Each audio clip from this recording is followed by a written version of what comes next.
Bismillahirrahmanirrahim. Allah'ın selamı, rahmeti ve bereketi üzerinize olsun değerli Rehber TV izleyicileri. İdeal Eğitim Vakfı'nın hazırladığı eğitimle ilgili güncel konuları konuştuğumuz Eğitim Güncesi adlı programda sizlerle birlikteyiz. Bugün yine değerli konuklarımız bizlerle. Sayın Murat Dalkılıç hocamız. Hoş geldiniz hocam. Hoş İyisiniz inşallah. Allah razı olsun. Teşekkür ederim. Sizler nasılsınız? Allah razı olsun. Teşekkür ederiz. Yine Sayın Hadi Erdem hocamız bizlerle birlikteler hocam. Hoş geldiniz. Hoş İyisiniz hocam. inşallah. Allah razı olsun. Sizler nasılsınız? Allah razı olsun. Çok teşekkür ederiz. Hocam malumunuz LGS haftasına girdik. Bu pazar günü Evet. 1 milyonu aşkın öğrencimiz LGS sınavına, liselere giriş sınavına girecekler. Tabii daha çok programımızın giriş kısmını onunla yapacağız ama ben özellikle LGS dediğimiz, YKS dediğimiz, KPSS dediğimiz ve daha adını sayıp saymadığımız birçok sınav sistemi var ülkemiz. Biraz da böyle bazen ÖSYM'nin sınav takvimine girdiğinizde çok harfli, çok çeşitli sınavlarla karşılaşıyoruz. Tabii bu bağlamda baktığımız vakit bu kadar çok sınavın, bu kadar çok böyle belki özellikle öğrencilerin bir sınavdan başka bir sınava koşturması, bu anlamda özellikle bu kadar sınavların sık olması faydalı mıdır? Bu sınavların gerçekten de bir seçilim noktasında adil bir seçilime götürdüğü doğru mudur, değil midir? Önce bununla bir giriş yapalım. Sonra inşallah LGS ile ilgili tavsiyelerimize gireceğiz. Buyurun hocam. Bismillahirrahmanirrahim. Öncelikle ekranları başında bizleri izleyen aziz ve muhterem Rehber TV izleyicilerini sevgi, saygı ve hürmetle selamlıyorum.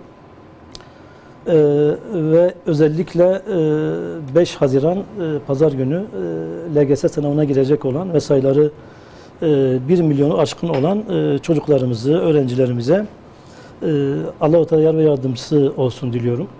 Allah-u Teala zihin açıklığı versin dileklerimi iletmek istedim. Evet, ülkemiz gerçekten bir sınav cumhuriyeti. Evet. Destek herhalde yerinde olur. Abartmamış oluruz. Yani LGS, YKS biliyorsunuz işte pazar günü LGS var. 2-3 hafta sonra TYT ve AYT var. Dil sınavı var. KPSS var, YDS var, ALES var, DGS var, TUS var, MESEV var. Var. Evet. Yani her yıl takriben 10 milyon öğrencimiz, vatandaşımız bu sınavlara giriyor. Bu 10 milyon öğrenciden insanımızdan acaba yüzde kaçı hedeflerine ulaşıyor, hayallerine ulaşıyor? Yapmış oldukları hem maddi harcama hem de vakit olarak yani hem para hem vakit zaman şeyini nasıl, yani buna değiyor mu? Bununla ilgili doğrusu bir istatistiki çalışma var mıdır? Yani ben bunu merak ediyorum. Ama ben kendi çapımda matematiksel bazı verilerden yola çıktığım zaman mesela diyelim ki YKS sınavına yaklaşık 3 milyon öğrencimiz giriyor. Yani 3 milyonu aşkın öğrencimiz giriyor. Biz mesela bir şey yaptığımız zaman mesela tıp fakültesi, bazı mühendislikler, diş hekimliği böyle sayılı göz doldurur nitelikli bazı üniversite ve bölümlere baktığımız zaman bakıyoruz ki ilk 100 binden bahsederiz. Bu ilk 100 binden bahsettiğimiz zaman da 3 milyon ve 100 bin 300'de 1 oluyor. 300'de 1. Yani %1 bile değil. Hani bunun içerisine belki farklı amaçlarla üniversite sınavına girenler vardır. Mesela diyelim ki memurlukta belli bir kademe almak isteyenler vardır. Farklı niyetlerde olanlar vardır. Bunlar acaba işte bunlarla da biz şey yaptığımız zaman, bunları da işin içine kattığımız zaman acaba %5 var mıdır? İşte bunların tek sebebi nedir? Bunların tek sebebi plansız, programsız bazı çalışmaların yapılmasıdır. Yani bugün 3 milyondan fazla öğrencinin sınava girmesi, KPSS'de aşırı derecede yığılmaların olması bu işin, yani sınav işinin plansız ve programsız yapıldığının bir delilidir. Mesela biz hatırlıyoruz 2005 yıllarında Avrupa Birliği'ne uyum çerçevesinde PDR, biliyorsunuz psikolojik danışma ve rehberlik diye bir bölüm vardı. 2005-2006 yıllarında hakikaten çok ciddi manada rağbet gören bir bölümdü.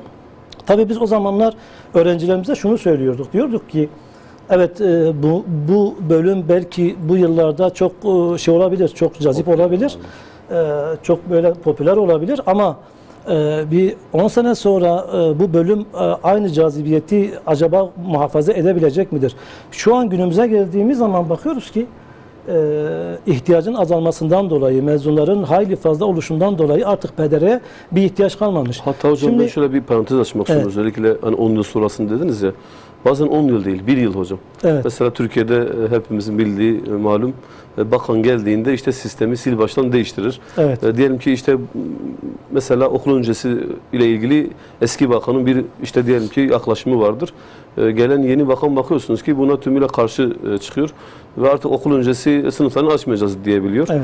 Ve bakıyorsunuz ki 1 yıl öncesinde çok revaçta olan, iyi bir alımı olan bir bölüm hemen bir bakanın değişimiyle ortada daha çok tutarlı, istikrarlı bir sistem olmadığı için yani hani yarının ne getireceğini bilinmedik bir sistemle karşı karşıyayız. Bu da yani ayrı bir problem aslında hocam. Aslında bilinmedik bir sistemden ziyade şöyle söyleyelim. Evet. İlgili kurum ve kuruluşlar, ilgili devlet daireleri, üniversiteler, yani YÖK'tür, ÖSYM'dir. Bunların yeterli derecede bir plan program yapmaksızın hareket etmeleri. Yoksa mesela hani dedik ya mesela biz 2005 yılında PDR'nin bir 10 yıl sonra etkisiz kalacağını düşünebiliyorduk. Şu an itibariyle de üniversiteler, YÖK, ÖSYM, Milli Eğitim Bakanlığı hangi bölümlerin 10 yıl sonra, 15 yıl sonra artık geçersiz olacağını, istihdam anlamında, üretim anlamında yeterli verimi elde edemeyeceğini, etmeyeceğini bilmeleri lazım. Biliyorlardır. Bizdeki sorun şu, işlerimizi özellikle devlet mekanizması işlerken bizde her alanda, yani sadece bu Milli Eğitim Bakanlığı'nda değil, sağlık alanında da böyledir, başka alanlarda da böyledir.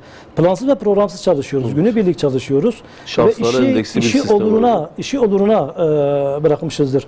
Şimdi bir de bundan daha vahim olan bir durum daha vardır. O da belli bir amaçtan yoksun, ne yapıldığı bilinmeden yapılan sınavlar. Mesela pazar günü yapılacak LGS sınavında düşünün hani bir %10'luk bir öğrenci kitlemiz ne yapacak? LGS'ye giren öğrencilerimizden %10'luk bir öğrencimiz nitelikli dediğimiz yani fen lisesi, Anadolu Lisesi gibi, proje okulları gibi okullara yerleşecek.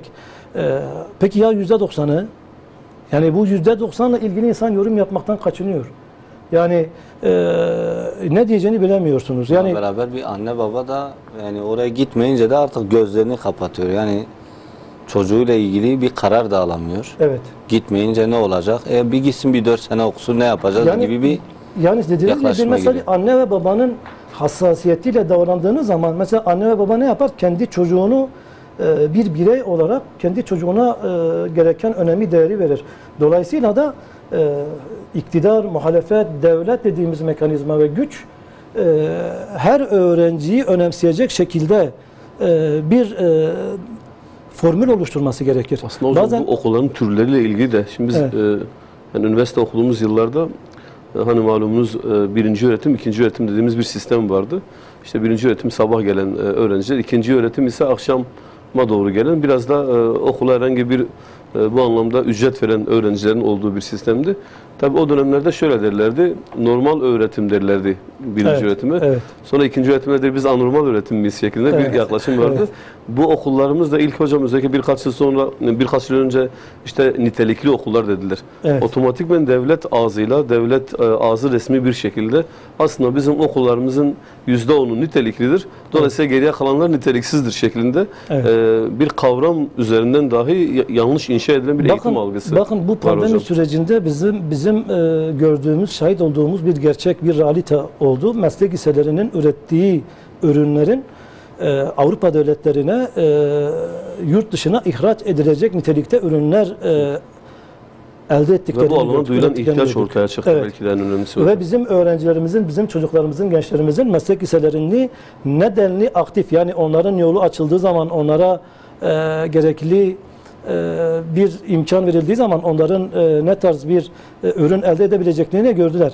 Bakın bununla ilgili mesela öğrencilerin LGS'ye giren öğrencilerin aldığı puanlarla ilgili geçen yıllarda eski Milli Eğitim Bakanımız Ziya Selçuk'un bir ifadesi vardı. şöyle bir hitapta bulunduğu çok iyi hatırlıyorum. Eğer şey yaparsanız düzeltiniz. Diyor ki ey evlatlarım diyor, çocuklarım diyor, sizin aldığınız puan siz değilsiniz diyor. Siz değilsiniz. Şimdi evet doğru söylüyor. Yani gerçekten öğrencilerimizin almış olduğu puanlar öğrencimizin kendisi değildir. Yani her öğrencimizin ilgisi, kabiliyeti, yeteneği farklıdır ve belli bir alana kanalize edilmesi gerekir.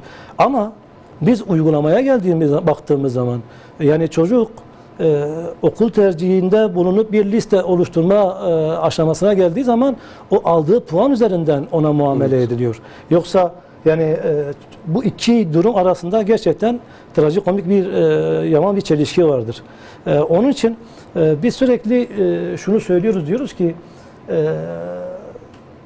bir çiftçi buğday ektiği zaman her buğday tanesinin başak vermesini ister. Evet. Her başağın da dolu dolu olmasını ister.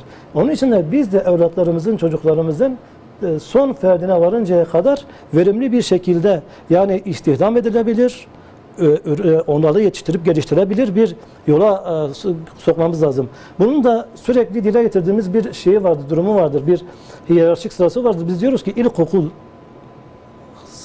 düzeyi değerler eğitimiyle yoğrulmuş bir öğretim süreci olması gerekir. Evet. Ama maalesef mesela benim 1. sınıfta bir kızım var. Şimdiden deneme sınavlarına giriyor. Yani menfi olarak etkilenen bir rekabet içerisine girmiş durumda. Ortaokul süreci biz diyoruz ki öğrencilerimizin ilgi, kabiliyet, yeteneklerini ortaya çıkaracak bir öğretim süreci, bir eğitim öğretim süreci olacak ve artık ortaokulu bitirecek olan öğrenci ya okuma hayatına devam edecek ya da artık kendisine bir meslek edinmek için farklı alanlara yani bu lise eğitiminin zorunlu olmaktan çıkarılıp artık okuma durumunda olanların yolu açılması gerekir diye belirtmeniz gerekir. Bunun için de bizim yani ülke olarak, toplum olarak iktidara bu konuda gerçekten çok net bir şey düşüyor. Bununla ilgili sağlam bir yol haritasının oluşturulması gerekir. Bu anlamda yani kısa, orta ve uzun vadeli programlar yapılması lazım ve bu çocuklarımız yıllarca okuyup 14, 15, 16 yıl okuyup bir işsizler ordusu oluşturulmaması lazım. Tabii insanın aklına şu gelir, yani peki sınav eğitim şeyinde olmaz mı? Muhakkak. Yani sınav eğitim sisteminde olmazsa olmazıdır ama bizim sınavlara yüklediğimiz şey çok farklı. Sınavlar artık araç olmaktan çıkmış, ölçme ve değerlendirme bizim eğitim sistemimizde, eğitim sistemlerinde önemli bir alan. Sınavlar da ölçme ve değerlendirmede bir araç konumunda olması gerekirken biz ne yapmışız? Sınavları bir amaç haline getirmişiz. Artık bizler toplum olarak biz tüm eğitim uygulamalarımızı, tüm eğitim politikalarımızı, felsefemizi, tüm eğitim yaklaşımlarımızı LGS, KPSS, YKS gibi sınavlara odaklanmışız. Bununla ilgili hayli bir maddi külfet harcamış oluyoruz. Bir yıl içerisinde epey bir zaman ve vakit ziyanında bulunmuşuz. Ve dolayısıyla da sınavlar asli olan mecrasından koparılıp amaç haline getirilmiş. Halbuki sınavlarımız öğrencilerimizi hayata hazırlama şeklinde olmalı. Yani onların eksikliklerini, noksanlıklarını görüp onların nasıl diyelim ilgi ve becerilerini, yeteneklerini ortaya çıkaracak bir araç durumunda tutmamız gerekir. Hocam özellikle LGS sınavı ile ilgili şöyle bir örnek vereyim. Sonraki belki eğer konuya geçersek geçelim. Ben de şahsen benim dönemimde OKS sınavıydı. Ortaöğretim kurumları sınavı diye geçiyordu. O zaman sınava girdim. Yani tabii o dönemde ben daha 6-7. sınıfta hatırlıyorum. Yani bizim 8. sınıflar tabii çok böyle avantajlı bir okulda değildim açıkçası. Fakir bir bölgenin böyle kalabalık bir okulundaydım. Orada işte hatırlıyorum böyle 8. sınıflar denemelere giriyordu. Bir çalışma vardı. Bazı öğretmenlerimiz bazı öğrencilerin üzerinde duruyordu. Ben de 8. sınıfa geldiğimde ailem ister istemez beni bir dershaneye gönderdi. Tabii tam bir bilinç olmadığı için böyle iyi bir şekilde bir hazırlanma da olmadı. Nitelikli olmayan bir okula gittim işte. Evet. Mahalle lisesi dediğimiz bir okula gittim. Liseye. Tabii daha sonra işte okulla alakalı okuma, hocamın biraz önce bahsettiği, yani lisenin zorunlu olmaktan çıkarılması, isteyenlere bu yolun açılması. Bu vesileyle ben daha sonra böyle bir hedefim vardı. Öğretmen olmak gibi bir idealim de vardı. Yani kendimce bir bölüm zaten seçtim. O bölüme göre bir hazırlanmam oldu. Bitirdim. Öğretmen oldum çok şükür. Bir arkadaşım daha vardı. Aynı 8. sınıfta ben okul değiştirdim. Benim okulumdan bir arkadaşım vardı. Benim gittiğim liseye gelmek istemişti. Adrese dayalı olduğu için gelememişti. Yani kendi evinden bizim lisemize uzaklığı en fazla 1-1,5 kilometre olan okul yerine kendi evinden tam 10 kilometre uzaklıkta bir okula gidiyordu. Maddi sıkıntılardan dolayı her gün yarım saat yürüyordu o okula. Evet. Yarım saatten hatta fazla 40-45 dakika sürüyordu. Evet. Yürüyordu. Dönüş yine aynı şekilde maddi imkansızlıklardan dolayı. O amcası oğlu bir de sınıflarından bir kız öğrenci tıp kazandılar. Evet. Yani nitelikli olmayan yine bir okul. İlk senelerinde kazanmışlar. Yani şu bir hakikattir. Yani böyle mecrasını bulacak kişi zaten buluyor. Evet. Yani nitelikli okula gidip tıpı kazanamayan öğrencilerimiz de çok fazla. Yani 100 kişilik giren, mesela ben örnek vermek istemiyorum tabii ama şöyle bir şey, yani şimdi belki bu oldu ama belki sizin bu anlattığınız gibi belki binlerce, on binlerce evladınız var. tabii. Bunları da kazanmak için devlet dediğimiz mekanizmanın bunlara aynı imkanı sağlaması lazım. Evet. Yani o muhtemelen dediğiniz Evet. biraz felsefesiyle alakalı. Evet. Ama inşallah veliler için biz belki devleti ve politikasını burada konuşuyoruz. Bazı tavsiyelerde bulunuyoruz ama veliler de şunu düşünmeli. Yani bu evladım bu süreçte belki nasip olmadı ama gerçekçi de yaklaşmak lazım. Yani bu evladım okul mu okur yoksa benim ona farklı bir alan mı açmam lazım? Evet. Esnaf olabilir, ticaretle ilgilenebilir, bir meslek erbabı olabilir, bir fabrikada bir tekniker olabilir. Yani iş çok, Evet. çocuğunu iyi tanımalı, gereğinden fazla çocuğu hakkında beklenti içerisinde olmamalı, onun gerçeklerine göre hareket etmeli. Kendisini tanıdığı kadar çocuğunu onun kadar tanıyan hiç kimse olamaz, öğretmen dahi olamaz, veli daha iyi tanır. İnşallah temennimiz odur ki LGS sınavının sizin biraz önce bahsettiğiniz gibi yani böyle tam öğrenciyle alakalı kesin kararlar verilip böyle öyle an meselesi artık oldu bitti meselesi olarak görünmemesi lazım. Tam son değil, Evet. tam böyle bir kurtuluş da değil. İnşallah hayırlı olur diyelim. İnşallah. Evet, inşallah. Yıl sonuna da Tavsiye yaklaşıyoruz. kısmında gerçi. da belki hocamız orası biraz eksik kaldı. Evet. İşin tavsiye kısmı özellikle velilere ve öğrencilerimize. Yani son girdik artık son Evet. 2 gün 3 gün. Yani çalışan çalıştı, ciddi bir maratondan geçtik. Özellikle öz olarak hocam öğrencilerimize ne gibi tavsiyeler, velilerimize kısmen değindik belki. Pazar Oldu. günü. Ben burada bazı hatırlatmalarda bulunayım. Pazar günü saat 9.30'da birinci oturumda olacak, 75 dakika sürecek. 20 Türkçe, 10 İnkılap Tarihi, 10 İngilizce ve 10 Din Kültürü sorusu sorulacak. İkinci oturum ise 11.30'da olacak ve 20 matematik, 20 fen, 80 dakika süre tanınacak. Sınavda herkes kendi okuluna girecek. Bununla birlikte sınav giriş belgeleri masaların üzerinde olacak. Ama kalem, silgiyi açacak. Su beraberinde götürmeleri gerekir. Kimlik belgesini muhakkak götürsünler öğrencilerimiz. Kimlikler fotoğrafsız da olabilir. Sorun teşkil etmeyecek. Bu hatırlatmadan sonra biz tabii hani şu andan itibaren çocuklarımız ne yapmalı?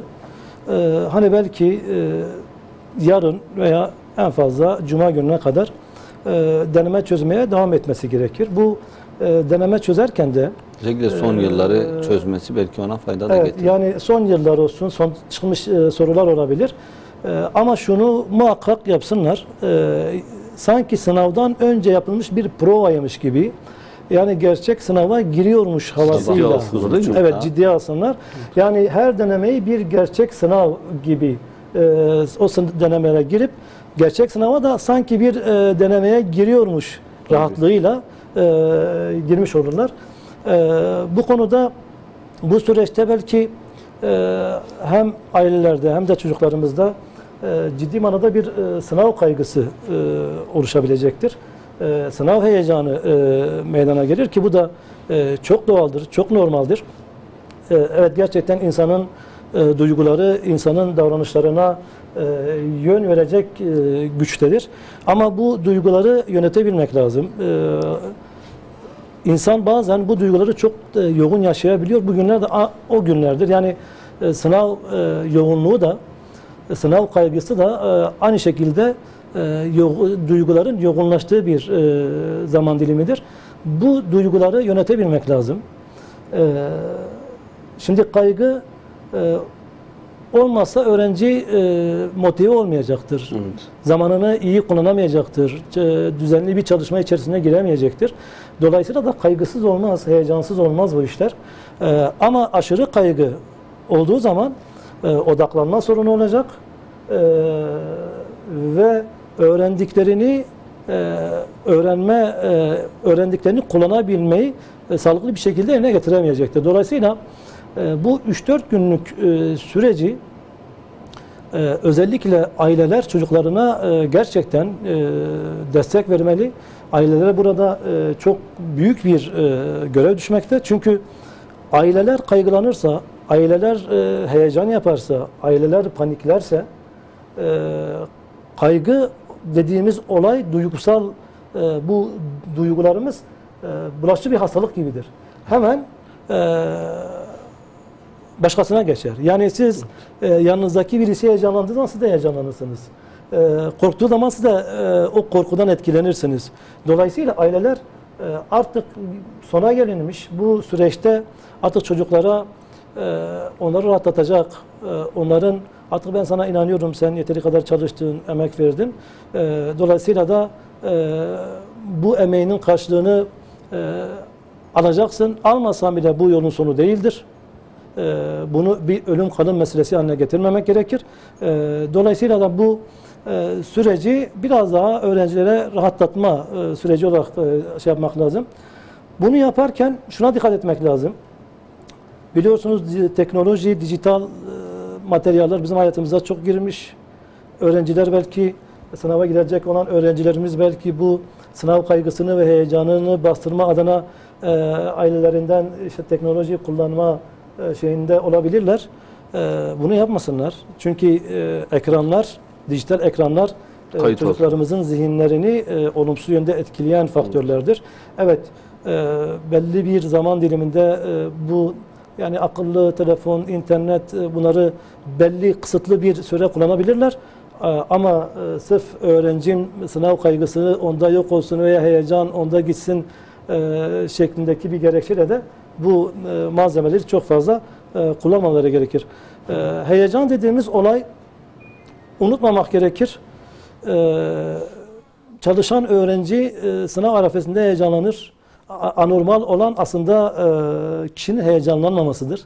Evet. Onun için bu heyecanlanmayı biz normal karşılamamız gerekir. En başta bu heyecanla, sınav kaygısıyla baş etmenin yolu biz bunu bu şekilde kabulleneceğiz ve bunun normal olduğunu göreceğiz, düşüneceğiz. Heyecanın getirmiş olduğu bazı anormal durumlar olacaktır. Mesela tabii bu hani biz eğitimci olmamız hasebiyle bizde de zaman zaman öğrencilik sürecimizde, eğitim öğretim sürecinde bizim de başımıza gelmiştir.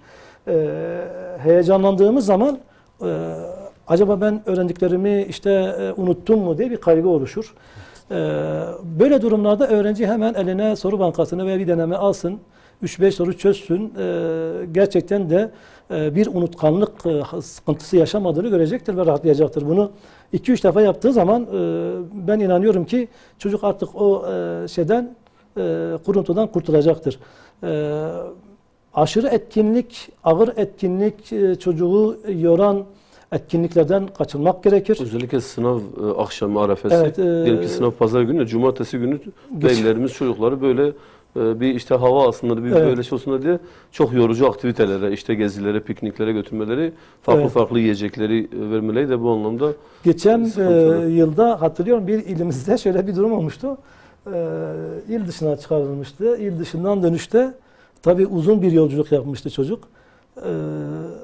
Gece saat herhalde gece 23 sularında evine geliyor. Tabii yorgun argın. Saat 1-2'de uyuyor.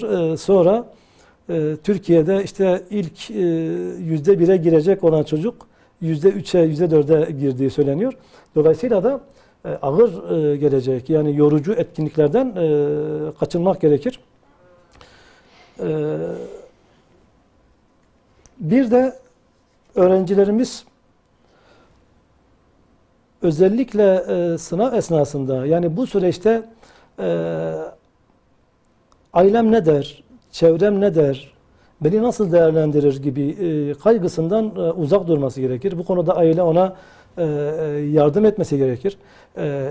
Aile bunu bu kuruntudan, onu bu sınav kaygısından, olumsuz, menfi durumdan kurtarmak için kıyaslama yoluna gitmemesi gerekir. Yani bak işte sınava geldik, sen hiç çalışmadın, falan kes çok çalıştı. Evet. Neticede bak bir yıl geçti, şimdi o ne güzel sınava girecek şeklinde kıyaslama yoluna kesinlikle girilmemesi gerekir. Öğrenciler sınava girerken benim öğrencilerden özellikle istediğim bazı şeyler var, uygulamalarını istediğim. Sınav sürecinde ne yaşamış olurlarsa olsunlar, sınav sürecinden önceki şeyi hiç düşünmemeleri gerekir. Sınav sonrasında kendisinin karşılaşabileceği ihtimalleri hiçbir zaman zihnine getirmemeleri gerekir. O anı yaşamaları, o sınav anına odaklanmaları onlara başarı getirecektir.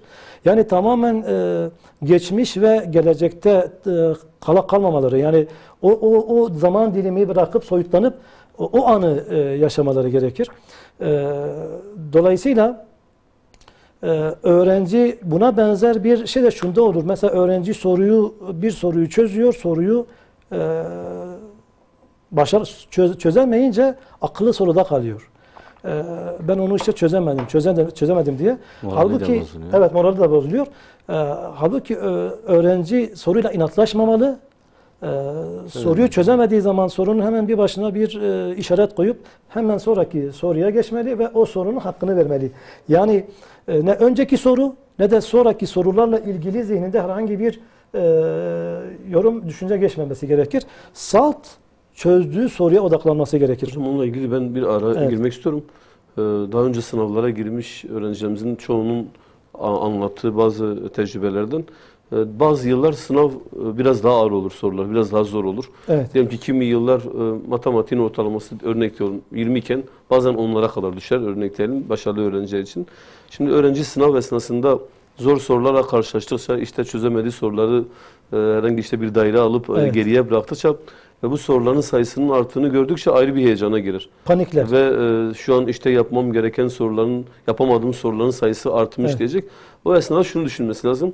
Bu yılki sınav zor bir sınav olabilir aslında. Belki bu yılki sınav zordur. Evet. Belki şu an benim rakiplerim de şu an benimle aynı durumdadır. Evet. Onun için o esnada yani olabilirlikle atıyoruz. Evet, aynen. Sorular zor sorulmuş. Zor da sorulmuştur. Kim soğukkanlı olursa o kazanacak. Kazanır. Yani belki bu sınavın ortalaması çok düşecek. Dolayısıyla panik yapmamam gerektiğini özellikle kendisine hatırlatmalı ve bu konuda da motive etmelidir. Evet. Bu konuda devamında işte soruları çözerken bazen ben dikkat ediyorum, öğrenciler soruyu çözdüğünden sorunun tamamını çiziyorlar. Öyle değil. Önemli olan kısımları çözmeleri gerekir. Özellikle sorularda olumsuz ifade söylenemez, çıkarılamaz, değildir şeklindekilere dikkat etmek gerekir. Kalem fazlasıyla kullanılması gerekir. Hata yaptıkları zaman çünkü kalem yazdıklarına bir bakıp hatayı nerede yaptığını görebilir. Öğrenci kaydırmamaya dikkat etmesi gerekir. Çünkü kaydırma gerçekten bir öğrenci için sorular birikirse kaydırma ihtimali daha artar. 3-5 soruda olur. Bir işaretlemek daha iyi. Yani böyle sayfayı çevirmeden önce çözdüğü soruları cevaplarını yaparsa, kodlarsa hem kaydırma riskini ortadan kaldırmış olur hem de zihin biraz daha dinlenmiş de olur. Bazı öğrencilerimiz sınavdan erken çıkıyor. Erken çıkma olayı mümkün mertebede öğrencilerimiz bunu yapmasınlar. Yani çözemediği veya zorlandığı sorulara bir geri gitsinler, geri dönsünler, bir daha kontrol etsinler. Ve bu sınavda başarılı olmanın yolunun aslında bu süreci iyi yönetmekten geçtiğini bilmeleri gerekir. Evet. Yani hem sınav kaygısını hem de yani önceki işte bu sınava hazırlık sürecinde yapmış olduğu deneme olsun, deneme sınavlarında olsun kullanmış oldukları taktik ve stratejiyi gerçek sınavda da kullanarak... Burası çok önemli bence. Evet. Diyelim ki örnek hocam birinci oturumda 3 bölüm çıkacak işte. Evet. Diyelim ki Türkçe, din kültürü, sosyal bilgiler, bir de İngilizce mi 4 evet. alanda. Evet. Öğrencinin deneme sınavlarında diyelim ki sıralama olarak önce Türkçeden başlıyor, sonra işte din kültürünü yapıyor vesaire. Evet. Yani denemelerde oturmuş bir sistemi vardır öğrencinin. Bakıyorsunuz ki hiç böyle beklenmedik bir şekilde hiç öğrencinin hatta niçin böyle yaptın diye sorduğumuzda valla bilmiyorum o an böyle şey değiştirdim, taktik evet. değiştirdim. Bu sefer İngilizceden başlamış. Sonra işte dedim sosyal. Yani o taktiği değiştirince özellikle problem yaşıyor. Evet. Özellikle zaman noktasında problem yaşıyor. Onun için hani deneme sınavlarında genelde bir öğrencinin takip ettiği metot onun için artık en iyi metottur sınavda. Evet. Onun için ona göre gitmesi de belki bu anlamda daha çok tavsiye edilir. Evet, aynen. Evet. Hocam. Ben son bir şey söyleyeyim, diğer soruya geçeyim. Evet. Üniversite sınavına gireceğim zaman böyle bir gün öncesinde arkadaşlarla beraber gezmeye gittik. Gezmemizin sonunda bir kırtasiyeci, kitapçı abimizi de böyle yol üstünde ziyaret ettik. İşte yarın sınava gireceğiz falan. Var mı tavsiyeniz diye bir konu açıldı. Onun bize bir tavsiyesi oldu. Gariptir, 3 kişiyiz. Nedense o tavsiyeyi sadece ben yaptım. İşte zeka konusuna, zihin konusuna zihni açar, faydalı olur diye tavsiyede bulunmuş. İşte sabahleyin bir avuç fındık, biraz fındık, işte bir de haşlanmış patates. Yerseniz çok iyi gelir dedi. Yani şimdi ben o an keşke aklıma gelse de biri bana şu tavsiyede bulunsa, haşlanmış patates sabah yerseniz bağırsaklar hızlıca çalışır, sizi tuvalete götürür. Evet. Zorlar. Maalesef bu tecrübede bulundum. Yani sabah onu yiyince sınavda ben zorlandım ilk dönemlerde. Daha sonra rahatladım ama yani böyle geçti bu sorunum. Fakat ilk sorulara biraz etki etti. Onun için böyle çok şeye girmemek lazım. Kahramanlıklara girmemek lazım. Yani her günkü rutin alışkanlığı neyse beslenmeyle ilgili onu da özellikle denemeler önemli. Sabah böyle son bir hafta 9.30'da kalkıp normal sınava girecekmiş gibi bir havayla girilirse inşallah hayırlısı olur. Sonuçta bir çalışma varsa karşılığı alınacak. Hocam bu arada bizim ülkemizde de yıl sonu artık geliyor. Eğitim öğretim yılının sonuna geliyoruz. Hem üniversitelerde hem liselerde yıl sonu özellikle mezun olacak olan öğrencilerle bazı etkinlikler yapılıyor. Mezuniyet törenleri dediğimiz. Tabii mezuniyet töreni esasında güzel bir tören. Çünkü 4 yılın sonunda 5-6 yıl artık üniversitelerde bunlar değişebiliyor. Liselerde 4 yıl. Yani öğrencinin güzel bir anısı için, böyle bir 4 yılını taçlandırması için güzel bir etkinlik. Ama nedense dikkat edilmeyince, çok böyle serbest bırakılınca, içkili mekanlarda törenlerin yapılması, özellikle öğrencilerimizin, kız öğrencilerimizin böyle magazinde gördükleri, işte Oscar ödüllerinde gördükleri o hoş olmayan kıyafetlerle gitmeleri, hoş olmayan ortamların oluşması medeniyetimiz açısından yeni bir neslin, gelen neslin medeniyetine, örfüne, adetine, dinine böyle uzak bir nesil olmasına sebep olur. Normalde böyle yaşamayan insanlar bu tarz bir törenle kendilerine zarar veriyorlar. Bu hususta ebeveynlere nasıl görevler düşer, idari görevlilerimize neler düşer, evet. Alternatifler nasıl olmalı, öğrencileri bu hususta nasıl kanalize edebiliriz, nasıl doğruya yönetebiliriz? Bu konudaki tavsiyelerinizi alsak. Evet hocam, yani biz şu sıralar gerçekten hem okullarda hem de sanırım belediye ve valilikler bünyesinde de evet, festivaller adı altında çeşitli etkinlikler yapılmakta. Tabii bu etkinliklere hani dediğiniz gibi etkinlik yapılmasında sorun yok aslında. Etkinliğin içeriğinde sorun var. Ama biz bunları işte nasıl oluyor da okullarda böyle bir etkinlik yapılır veya aileler böyle bir etkinliğe neden izin verirler? Yani böyle normal karşılıyor. Veya belediyeler, valilikler bünyesinde hani neticede Sayın Cumhurbaşkanımızın dindar nesil diye bir tabiri var. Dindar nesil yetiştireceğiz. Onunla uyumlu olmayan bu tür etkinliklere neden izin veriliyor denildiği zaman, yani düşündüğümüz zaman yani işin içinde bir normalleşme, bir kabuliyet'in olduğunu görüyoruz. Yani kişi şunu söylüyor, diyor ki yani öğrencimiz bir sene boyunca veya 4 yıl boyunca işte okul okudu, yoruldu. Yani siz bu sene sonunda yapılan bu etkinliği de fazla mı görüyorsunuz? Gözünüze mi geliyor şeklinde belki bazı şeyler kullanılabilir. Hayır. Yani elbette gençlerimiz çeşitli etkinliklerle yorgunluklarını atacaktır. Ama şunu da bilmek lazım. Helal dairesi keyfe kafidir. Aynen. Peki bu yaşananlar nedir? Bu yaşananlar aslında modernizmin çok sinsi, çok entrikacı bir şeyidir, özelliğidir. Evet. Yani modernizm maalesef bizim toplumumuza bu tür içerikteki etkinlikleri normal karşılamış. Bazen bu etkinliklerin aslında ne kadar tahrip edici, ne kadar yıkıcı olduğunu gösteren olaylar da yaşıyoruz. Mesela diyelim ki 19 Mayıs'ta, geçmiş yıllarda 19 Mayıs'ta bazı gençler kutlama yaparken işte kendilerini hastanede buldular. Veya geçenlerde Karabük'te mi işte büyük ihtimalle sarhoş edici şeyler kullanıldığı için, bağımlı silah kullanıldığı için yan bakma ve taciz sebebiyle gençler birbirine, binlerce genç yani kim ne tarafta, hangi tarafta oldu da yani ben izlediğim zaman sanki böyle birbirlerini vurmaya bahaneliymiş gibi polisin, emniyet görevlilerinin zorla yatıştırdığı bir olay meydana geldi. Dolayısıyla hatta birçok öğrencinin hocam özellikle yapılan akademik çalışmalarda da var. Uyuşturucuyla, alkolle ilk tanıştıkları, ilk deneyimlerini bu mezuniyet törenlerinde yaşıyorlar. Evet. Oradaki böyle işte sanki çok böyle mübahmış gibi, sıkıntı yokmuş gibi böyle bir algı da var. Orası geçen de İşte bu mübah o gösterme algısı işte modernizmin bize yaptığı tahribattır. Modernizm illetini ise biz sanki hani ne olmuş böyle çok basit görüyoruz ama şunu bilmekte fayda vardır. Böyle sanat adı altında veya öğrencilerimizin yorgunluklarını atması adı altında yapılan bu etkinliklerin emin olun küresel kapitalist baronların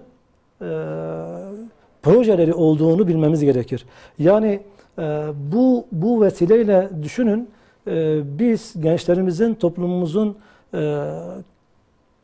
kültürel değerlerinden, göreneklerimizden, inancımızdan, medeniyet kodlarımızdan bakıyorsunuz ki uzaklaşmış bir şekle bürünmüş, hale getirilmişiz. Şimdi dolayısıyla bir toplum kendi kültürel değerlerini yitirdiği zaman tarih sahnesinden yok olmaya mahkumdur. Yani bunu bilmek lazım. Yani bizim geçmişimiz ile geleceğimizi günümüzde birleştiren değerlerimiz kültürel değerlerimizdir. Bu etkinlikler bizim kültürel değerlerimizi yok etmeye yönelik yapılan girişimlerdir.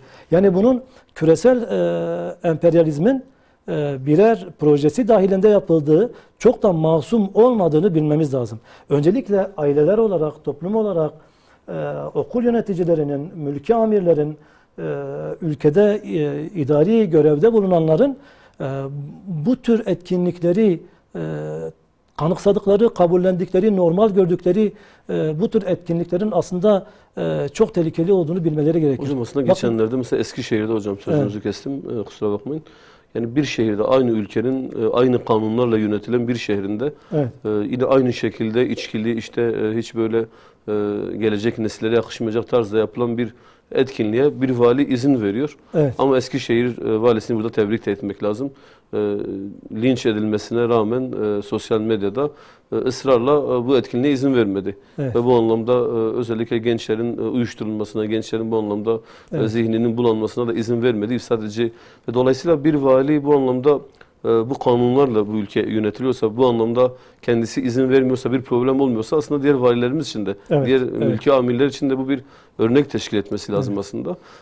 Burada da sanki böyle işte valilerimiz veya işte diğer mülki amirlerimiz sırf linç edilmemek adına, tepki çekmemek adına böyle şey yapıyorlar. Sanki böyle İşte sessiz kalıyorlar. Burada biraz hani dediğiniz gibi belki farklı bazı korkular vardır veya normal kabul etmeler vardır. Yalnız bu tehlike öyle bir vahim tehlikedir ki sadece İslami değerlere, yani kadim medeniyet değerlerimize yapılmış olan, verilmiş olan zarar, yani biz bunları sadece yasaklamakla, sadece bunları yapan, mesela diyelim ki bir üniversitede ne yapıldı? İşte cübbe takıldı, sarık takıldı. İşte İslami değerlerle bir üniversitede, sanırım Ankara Üniversitesi Siyasal Bilimler Fakültesi olması lazım. Orada mesela İslami değerlere hakaret söz konusu oldu. Şimdi bu tür etkinlikler sadece cezalandırmayla, sadece yasaklamayla bakın olması gerekir. Evet, gerçekten haddini aşan, pervasızca toplumumuzun bizim kültürümüze, inancımıza karşı pervasızca hakaret eden insanların tabii ki bunların yolları kesilmeli, tabii ki cezalandırılmalı. Evet. Veya Sayın Valimizin yapmış olduğu gibi elbette yasak yoluna da gidilmeli ama bu geçici bir şey olur. Geçici bir müdahale olur. Bunun için bizim eğitim sistemimizde sadece materyalist maddeci bir eğitim sisteminden çıkıp bizim çift kanatlı, yani hem manevi hem de maddi yönümüze bakan bir eğitim sistemimize ivedi bir şekilde geçmemiz gerekir. Aynı zamanda bizim basın yayında, özellikle televizyonlarda aileyi, inancımızı, maneviyatımızı, mahremiyetimizi muhafaza eden programlar olması lazım. Bunlara muhalif olan programların yürürlükten kaldırılması lazım. Bakın ben şunu size önce özellikle dile getireyim. Bakın biz tarihte Moğolları biliriz, Haçlıları biliriz. Bunların İslam coğrafyasının işgallerini biliriz. Ama iç dinamizm onları püskürtmüştür. Kurtuluş Savaşı'nda bakıyorsunuz ki İslam coğrafyası tarumar olunmuş. Anadolu işgal edilmiş ama bizim inancımıza bağlılığımızdan dolayı dış düşmanlar püskürtülmüştür. Ama modernizm öyle bir tehlike saçıyor ki önce zihinsel bir işgale uğratıyor, kültürel bir yozlaştırmaya uğratıyor. Daha sonra bakın sanmayın ki sadece zihinsel bir sömürüyle kalınacak. Emin olun Suriye'de olduğu gibi, Irak'ta olduğu gibi emin olun yetinmeyeceklerdir. Ve şunu diyeceklerdir.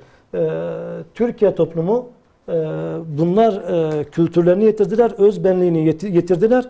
Biz artık bunların topraklarına girersek 1920'li yıllardaki o Kurtuluş Savaşı'ndaki direnişi bunlar gösteremeyecekler. Ve biz bu toprakları uzun süre yüzyıllarca sömüreceğiz ve bunlardan bize bir direniş gelmeyecek. Bunu bilmek lazım. Ben tekrardan pazar günü sınava girecek olan kardeşlerimize başarılar diliyorum. Allah yardımcıları olsun. Evet, çok teşekkür ederim. Sayın Murat Talkış hocamız, yine Sayın Hadi Erdem hocamız, katkılarınızdan dolayı teşekkür ediyoruz. Bizler de buradan bir kez daha LGS sınavına girecek olan kardeşlerimize, çocuklarımıza, gençlerimize başarılar diliyoruz. İnşallah önümüzdeki hafta farklı bir konuyla, farklı konuklarla tekrardan sizlerle birlikte olacağız. Allah'a emanet olunuz. Hayırlı akşamlar dilerim.